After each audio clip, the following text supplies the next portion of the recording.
আজ দেখাবো কাঁকড়েল আর কুঁদরি ভাজা। কড়ার মধ্যে তেল গরম করে দিয়ে দিয়েছি, একটু চাপা দিয়ে দিয়ে রান্নাটা করব। এবার ঢাকাটা খুলে একটু নেড়ে ছেড়ে দেবো।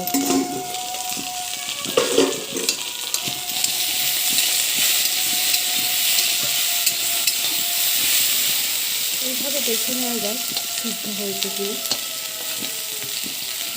সিদ্ধ হয়ে এসছে।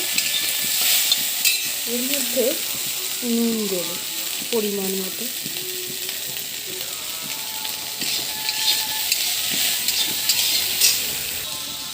এবারে কুচিয়ে রাখা পেঁয়াজটা দিয়ে দেবো।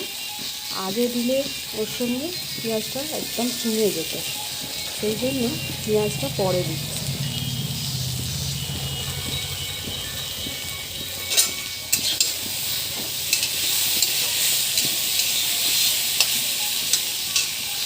এবার এর মধ্যে দিয়ে দেবো একটু শুকনো লঙ্কা। ভাজা ভাজা মতো হয়ে গেছে লঙ্কাটা। এবারে সবজির সঙ্গে মিশিয়ে দেবো। এইবারে দেবো যেটা বাকি, সেটা হলো হলুদ। একটু ভাজা ভাজার পরে হলুদটা দিলে রঙটা ভালো ধরে। এর মধ্যে একটু পোস্ত ছড়িয়ে দিয়েছি।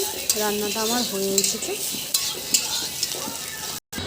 এই যে বন্ধুরা, ভাজাটা আমার হয়ে গেছে।